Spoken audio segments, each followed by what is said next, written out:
जय श्री कृष्ण। हमारे वैदिक शास्त्रों में पूर्णिमा का विशेष महत्व बताया गया है। इस दिन स्नान, दान और अपने पितरों के लिए तर्पण करने से हमारे साथ नरक में पड़े हमारे पितरों भी मोक्ष की प्राप्ति करते हैं। साथ ही इस दिन व्रत उपवास कर सत्यनारायण की पूजा करने का भी विधान है। पूर्णिमा के दिन परिवार सहित सत्यनारायण व्रत कथा का श्रवण करने से भगवान श्री हरि नारायण की विशेष कृपा प्राप्त होती है। इस दिन भगवान श्री हरि नारायण को शीरा, खीर, दूध से बने मिष्ठान और फल का भोग लगाना चाहिए। साथ ही भगवान श्री हरि विष्णु जी के ओम नमो भगवते वासुदेवाय, ओम नमो नारायणाय इन मंत्रों का भी जाप करना चाहिए। तो आइए आज के पौष पूर्णिमा के पावन अवसर पर हम श्री सत्यनारायण व्रत कथा का श्रवण करते हैं। बोलिए सत्यनारायण भगवान की जय। अध्याय 1। एक समय की बात है, नैमिषारण्य तीर्थ में सौनक आदि 28,000 ऋषियों ने श्री सूत जी से पूछा कि हे प्रभु, इस कलयुग में वेद विद्या रहित मनुष्य को प्रभु भक्ति किस प्रकार प्राप्त हो सकती है तथा उनका उद्धार कैसे होगा। हे मुनि श्रेष्ठ, कोई ऐसा तप बताए जिससे कुछ समय में ही पुण्य प्राप्त हो और मनोवांछित फल की भी प्राप्ति हो सके। ऐसा कोई व्रत है तो कृपया हमें बताए, इसको सुनने के लिए हम अत्यंत उत्सुक हैं। तब सर्वशास्त्रों के ज्ञाता सूत जी बोले कि हे वैष्णव में पूज्य, आप सभी ने प्राणियों के हित की बात पूछी है। एक समय देवर्षि नारद जी ने भी श्री हरि नारायण को वैकुंठ धाम में ऐसे ही प्रश्न किया था। उस समय भगवान श्री हरि नारायण ने जो उत्तर दिया था वही मैं आप सबको कहता हूँ, तो इसे ध्यानपूर्वक सुनिए। उस समय महर्षि नारद जी दूसरों के हित की इच्छा के लिए अनेक लोकों में घूमते हुए मृत्युलोक में आ पहुँचे। यहाँ उन्होंने अनेक योनियों में जन्म प्राय सभी मनुष्य को अपने कर्मों द्वारा अनेक दुखों से पीड़ित देखा।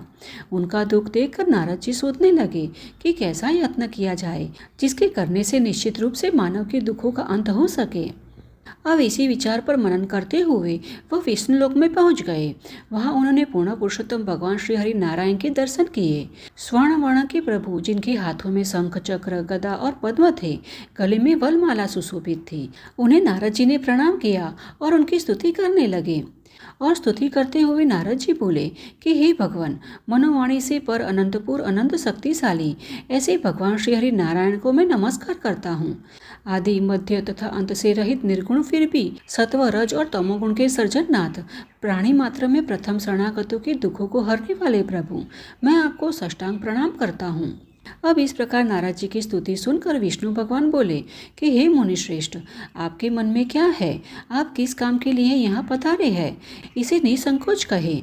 तब नारद मुनि जी बोले कि हे प्रभु, मृत्युलोक में अनेक योनियों में जन्मे मनुष्य अपने कर्मों के द्वारा अनेक दुखों से दुखी हो रहे हैं। हे नाथ, अगर आप मुझ पर कृपा रखते हैं तो ऐसा कोई सरल और सूक्ष्म मार्ग बताए जिससे मृत्युलोक के मनुष्य थोड़े प्रयास से ही अपने दुखों से मुक्ति प्राप्त कर सके। तब भगवान श्रीहरि बोले कि हे नारद, लोक कल्याण के लिए तुमने उत्तम प्रश्न किया है। जिसके पालन से मनुष्य मोह से मुक्त हो जाता है, वह बात मैं तुम्हें कहता हूँ, उसे सुनो। स्वर्ग लोक व मृत्यु लोक में जो दुर्लभ उत्तम व्रत है, जो पुण्य देने वाला है, आज प्रेमवश होकर मैं उसे आपको बता रहा हूँ। यह व्रत है श्री सत्यनारायण भगवान का, और इस उत्तम व्रत को विधि विधान पूर्वक करने से कोई भी सुख भोग कर शीघ्र मोक्ष की प्राप्ति करता है। अब श्रीहरि के वचन सुनकर नारद जी बोले कि उस व्रत का फल क्या है और उसका विधान क्या है, यह व्रत किसने किया था, इस व्रत को किस दिन करना चाहिए, सभी कुछ विस्तार से बताए। तब नारद जी की बात सुनकर श्रीहरि बोले कि यह व्रत दुख व शोक को दूर करने वाला, धन धान्य में वृद्धि करने वाला तथा सभी स्थानों पर विजय दिलवाने वाला है। मानवों को भक्ति व श्रद्धा के साथ संध्या समय में श्री सत्यनारायण की पूजा धर्मपरायण होकर ब्राह्मणों व बंधुओं के साथ करनी चाहिए। भक्ति भाव से ही नैवेद्य, केला, फल तथा घी, दूध और गेहूं का आटा सभी वस्तु एक समान लेकर भगवान के लिए सीरे का भोग बनाकर श्री सत्यनारायण भगवान को अर्पित करना चाहिए। और गेहूं के आटे के स्थान पर चावल का आटा, शक्कर तथा गुड़ भी लेकर भोग के लिए सीरा बना सकते हैं। उस समय ब्राह्मणों सहित बंधु बांधवों को भी भोजन करवाए। उसके पश्चात स्वयं भोजन करे और भजन कीर्तन के साथ भगवान की भक्ति में लीन हो जाए। इस तरह से सत्यनारायण भगवान का यह व्रत करने पर मनुष्य की सारी इच्छाएं निश्चित रूप से पूर्ण होती है। इस कलिकाल अर्थात कलयुग में मृत्युलोक में मोक्ष का यही एक सरल उपाय है। तो इस प्रकार श्री सत्यनारायण व्रत कथा का पहला अध्याय संपूर्ण। बोलिए श्री सत्यनारायण भगवान की जय। अध्याय दूसरा। सूत कहते हैं कि हे ब्राह्मणों, अब मैं एक दूसरी कथा कहता हूँ, तो इसे ध्यानपूर्वक सुनिए। यह व्रत सर्वप्रथम किसने किया था वह मैं आपको बता रहा हूँ। सुंदर काशीपुर नगरी में एक अत्यंत निर्धन ब्राह्मण रहता था और भूख प्यास से व्याकुल वह धरती पर घूमता रहता था। अब ब्राह्मण जिनको अति प्रिय है वे भगवान श्री हरि ने एक दिन वृद्ध ब्राह्मण का वेश धारण कर उसके पास गए और उससे पूछा कि हे विप्र, नित्य दुखी होकर तुम पृथ्वी पर क्यों घूमते रहते हो? तब दीन ब्राह्मण बोला कि मैं निर्धन ब्राह्मण हूँ, भिक्षा के लिए धरती पर घूमता हूँ। हे भगवान, यदि आप इसका कोई उपाय जानते हैं तो कृपया बताएं। तब ब्राह्मण के वेश में आए भगवान ने कहा कि सत्यनारायण भगवान मनोवांछित फल देने वाले हैं, इसीलिए तुम उनका पूजन करो। इसे करने से मनुष्य सभी दुखों से मुक्त हो जाता है।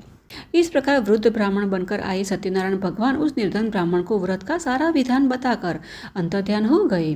तब ब्राह्मण मन ही मन सोचने लगा कि जिस व्रत को वृद्ध ब्राह्मण करने के लिए कहा गए हैं, मैं उसे अवश्य करूँगा। इस प्रकार निश्चय करने के पश्चात उसे रात्रि में नींद भी नहीं आई और दूसरे दिन प्रातःकाल उठकर स्नान इत्यादि कर तैयार होकर वह दरिद्र ब्राह्मण ने मन ही मन निश्चय किया कि आज तो यह व्रत अवश्य करूंगा।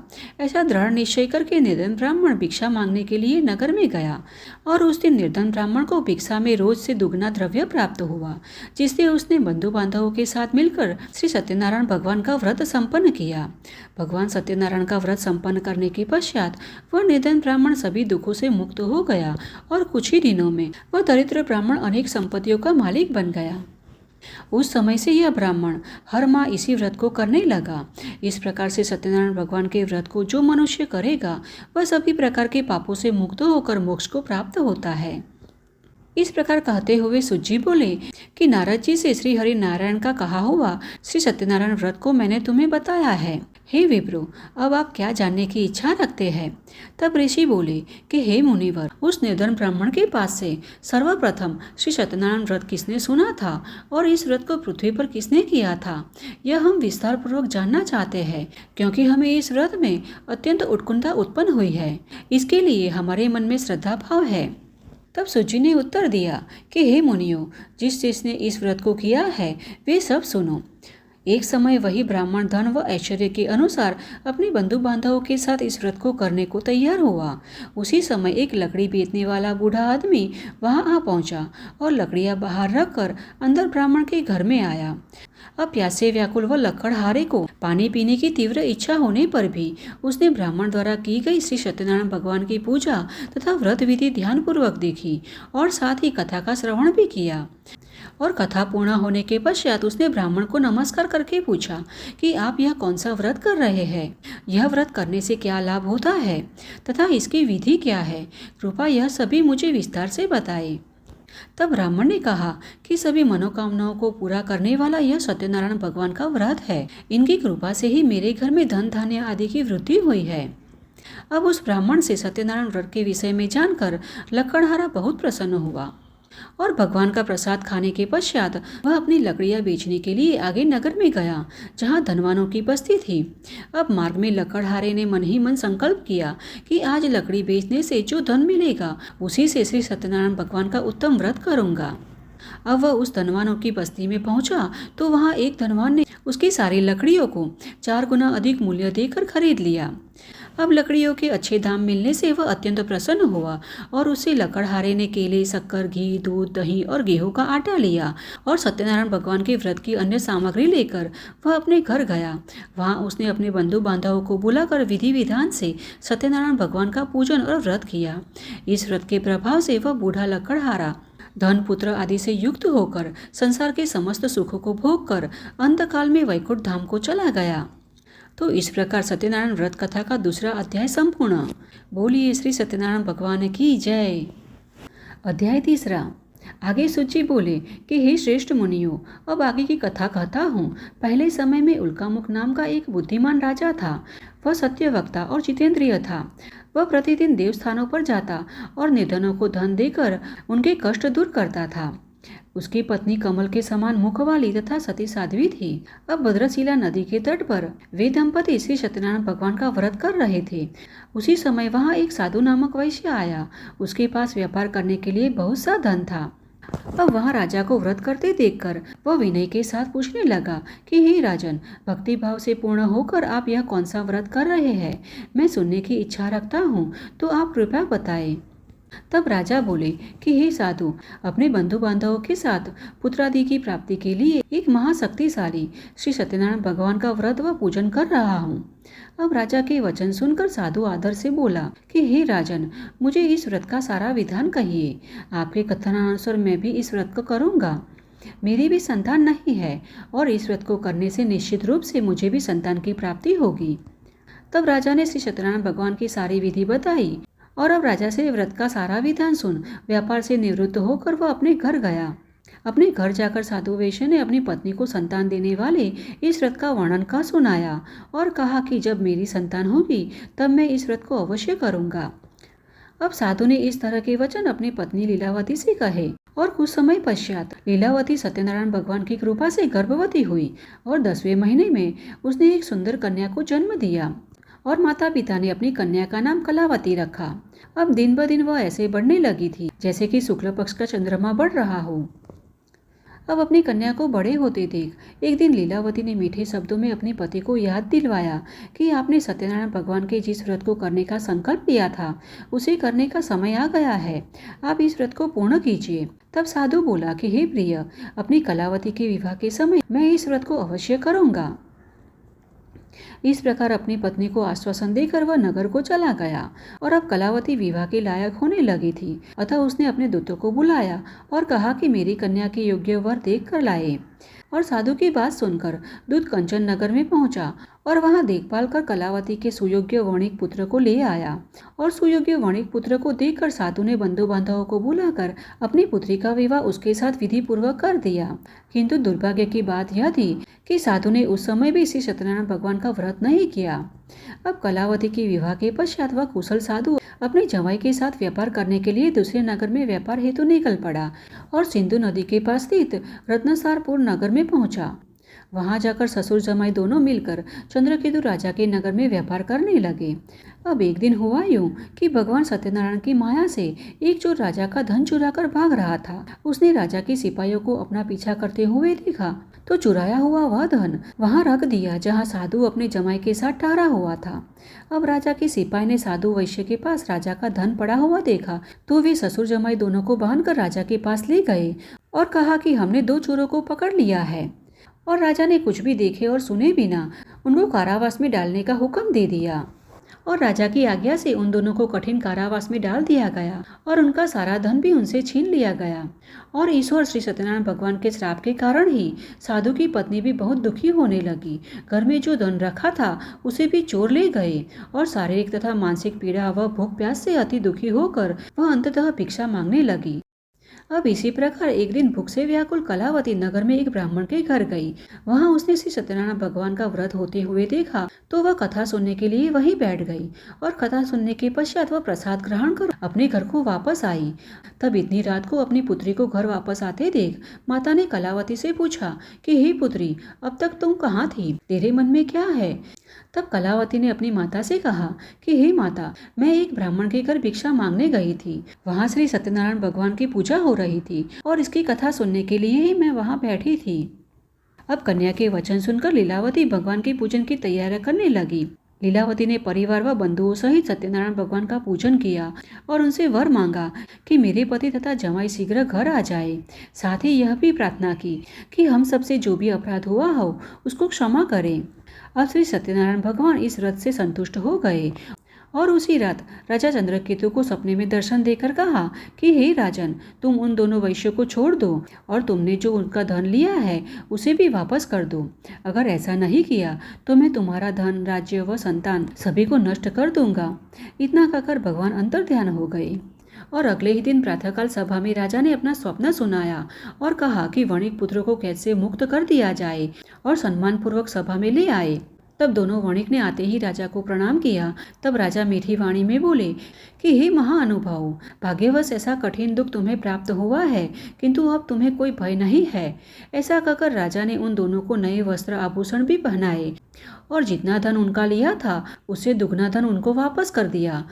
तत्पश्चात दोनों वैश्य राजा को प्रणाम कर अपने घर के लिए निकल पड़े। तो इस प्रकार से सत्यनारायण व्रत कथा का तीसरा अध्याय संपूर्ण। बोलो श्री सत्यनारायण भगवान की जय। अध्याय चौथा। आगे सूची कहते हैं कि वैश्यों ने मंगलाचार कर अपनी यात्रा आरंभ की और अपने नगर की ओर चल दिए। अब थोड़ी देर विश्राम करने के लिए उन्होंने अपना जहाज नदी के किनारे पर लगाया। तब श्री सत्यनारायण भगवान को उनकी परीक्षा करने की इच्छा हुई, इसलिए उन्होंने एक साधु महाराज का रूप धारण किया और दोनों ससुर जमाई के पास जाकर बोला कि हे साधु, तेरी नाव में क्या है? तब अभिमान युक्त वाणी में हंसता हुआ वणिक बोला कि हे मुनि श्रेष्ठ, आप क्यों पूछ रहे हो? क्या धन लेने की इच्छा है? मेरी नाव में तो बेल और पत्ते भरे हुए हैं।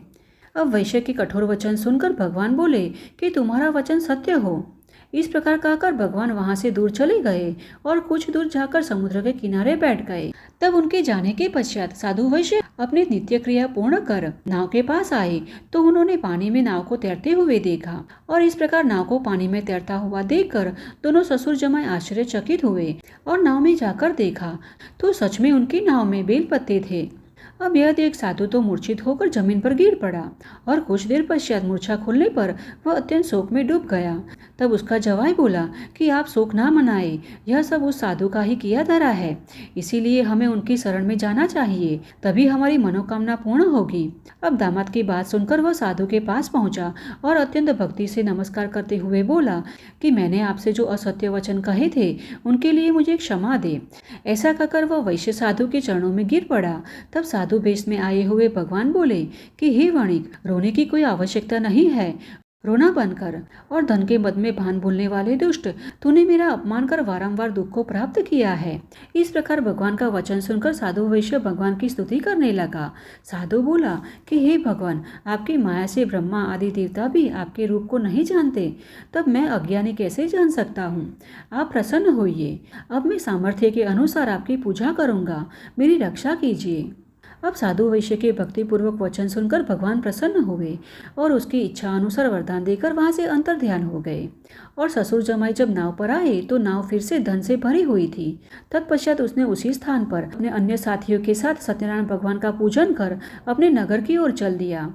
और जब नगर के नजदीक पहुंचे तो दूत को घर पर खबर करने के लिए भेज दिया और दूत साधु के घर पर गया। वहां उसकी पत्नी को प्रणाम कर कहने लगा कि मेरे मालिक अपने दामाद सहित नगर के निकट आ पहुंचे हैं। और दूत की बात सुनकर साधु की पत्नी लीलावती ने बड़े हर्ष के साथ सत्यनारायण भगवान का पूजन कर अपनी पुत्री कलावती से कहा कि मैं तुम्हारे पिता के दर्शन को जा रही हूँ, तू भी कार्य पूर्ण कर शीघ्रता से आ जा। अब माता के ऐसे वचन सुनकर कलावती जल्दी से प्रसाद छोड़कर अपने पति के दर्शन करने के लिए नदी तट पर पहुंच गई। अब प्रसाद की अवज्ञा के कारण श्री सत्यनारायण भगवान रुष्ट हो गए और नाव सहित उसके पति को पानी में ही अदृश्य कर दिया। तब कलावती अपने पति को वहां न पाकर रोती हुई जमीन पर गिर पड़ी और नौका को डूबा हुआ देख वह कन्या को रोता देख साधु भी दुखी होकर बोला कि हे प्रभु, मुझसे तथा मेरे परिवार से जो भी भूल हुई है उसे क्षमा करें। इस प्रकार साधु के दीन वचन सुनकर श्री सत्यनारायण भगवान प्रसन्न हुए और उसी समय आकाशवाणी हुई कि हे साधु, पुत्री कलावती मेरे प्रसाद को छोड़कर आई है, इसीलिए उसका पति अदृश्य हो गया है। यदि वह घर जाकर मेरे प्रसाद ग्रहण कर वापस आएगी तो इसे इसका पति अवश्य मिलेगा। और ऐसी आकाशवाणी सुन कलावती शीघ्रतापूर्वक अपने घर पहुंचकर प्रसाद ग्रहण कर वापस आई तो उसने देखा कि उसका पति नौका में सवार है। उसके बाद साधु अपने बंधु बांधवों सहित श्री सत्यनारायण भगवान का विधि विधान से पूजन करता है और इस लोक में सुख भोग कर वह अंत में स्वर्ग जाता है। तो इस प्रकार से सत्यनारायण व्रत कथा का चौथा अध्याय संपूर्ण। बोलिए श्री सत्यनारायण भगवान की जय। अध्याय 5। आगे सुजी बोले कि हे ऋषियों, मैं और भी एक कथा सुनाता हूँ, उसे भी ध्यान पूर्वक सुनो। पूर्व काल में प्रजापालक में लीन तुंगध्वज नाम का एक राजा था। उसने भी भगवान के प्रसाद का त्याग कर बहुत ही दुख का सामना किया था। एक बार वन में जाकर वन्य पशुओं को मारकर वह एक बरगद के पेड़ के नीचे आया। वहां उसने ग्वालों को भक्ति भाव से अपने बंधु बांधवों सहित सत्यनारायण भगवान का पूजन करते हुए देखा और अभिमानवश राजा उन्हें देखकर भी पूजा के स्थान पर नहीं गए और न ही उसने भगवान को नमस्कार किया तथा ग्वालों ने राजा को प्रसाद दिया, किंतु उसने वह प्रसाद भी ग्रहण नहीं किया और प्रसाद को वहीं छोड़कर वह अपने नगर को चला आया। और जब वह नगर में पहुंचा तो वहां सब कुछ तहस नहस हुआ पाया। अतः वह शीघ्र ही समझ गया कि यह सब भगवान ने ही किया है। इसीलिए वह दोबारा ग्वालों के पास पहुंचा और विधि पूर्वक श्री सत्यनारायण भगवान की पूजा की और प्रसाद खाया। तब श्री सत्यनारायण भगवान की कृपा से सब कुछ पहले जैसा हो गया और दीर्घकाल तक सुख भोगने के पश्चात मृत्यु के पश्चात उसने स्वर्गलोक की प्राप्ति की। अतः जो मनुष्य परम दुर्लभ इस व्रत को करेगा तो भगवान सत्यनारायण की अनुकंपा से उसे धन धान्य की प्राप्ति होगी। निर्धन धनी होता है और भयमुक्त हो जीवन जीता है। संतानहीन मनुष्य को संतान सुख मिलता है और सारे मनोरथ पूर्ण होने पर मानव अंतकाल में वैकुंठ धाम को जाता है। श्री सत्यनारायण देव के प्रसाद का भी अत्यंत महत्व है। प्रसाद ग्रहण करने मात्र से भी व्यक्ति को सत्यनारायण भगवान के व्रत का संपूर्ण पुण्य फल प्राप्त हो जाता है। सूत जी कहते हैं कि इस कलयुग के समय में इस सत्यनारायण भगवान की पूजा विशेष पुण्य प्रदान करने वाली है। कई लोग इसे काल कहते हैं और कई सत्य ईश्वर कहते हैं। कई लोग उन्हें श्री सत्यनारायण भगवान कहते हैं तो कई सत्यदेव। वहीं श्री सत्यनारायण भगवान श्री हरि विष्णु अनेक प्रकार के रूप धारण कर सभी दुखियों के दुख हर लेते हैं और उनकी सभी मनोकामनाएं पूर्ण करते हैं। यह व्रत स्थित फल प्रदान करने वाला है और कलयुग के समय में श्री सत्यनारायण भगवान का व्रत कर जो भी भक्तिभाव पूर्वक इस कथा का भी नित्य पाठ करता है, श्री सत्यनारायण भगवान की कृपा से उसके सभी दुखों का नाश हो जाता है और साथ ही उसके अनेक जन्मों के पाप नष्ट हो जाते हैं। हे मुनि श्रेष्ठ, अब मैं तुम्हें यह बात बता रहा हूँ कि जिन लोगों ने श्री सत्यनारायण भगवान का व्रत किया था उनका पुनः जन्म कहाँ हुआ, तो ध्यान से सुनिए। भगवान श्री सत्यनारायण का उत्कृष्ट व्रत करने वाला सतानंद नाम का दरिद्र ब्राह्मण दूसरे जन्म में सुदामा नामक ब्राह्मण बना और उस जन्म में उसने भगवान श्री कृष्ण का ध्यान करके मोक्ष की प्राप्ति की। और उल्कामुख नाम का राजा श्री सत्यनारायण भगवान की पूजा आराधना करता था, अतः वे दूसरे जन्म में दशरथ नामक राजा बने और उस जन्म में वे भगवान श्री रंगनाथ की सेवा करने के पश्चात अंततः वैकुंठ धाम चले गए। और धर्मनिष्ठ तथा निष्ठावान साधु वैश्य ने भगवान श्री सत्यनारायण का व्रत लिया और अपने दूसरे जन्म में मयूरध्वज नाम का राजा बने। और भगवान ने जब उस राजा से उसका आधा शरीर मांगा तो राजा ने उसी समय अपने शरीर का आधा भाग कटवा कर भगवान को अर्पित कर दिया था और अंत में उसे मोक्ष की प्राप्ति हुई। और तुंगध्वज नाम के राजा ने सबसे पहले से सत्यनारायण देव की प्रतिज्ञा की, जिससे वे दूसरे जन्म में स्वयंभू मनु बने। वह अपनी प्रजा का पुत्र के समान पालन करके तथा उन्हें सुख देकर ईश्वर की आराधना करते हुए अंततः वैकुंठ धाम चले गए। तो इस प्रकार सत्यनारायण व्रत कथा का अंतिम अध्याय यानी 5वां अध्याय संपूर्ण।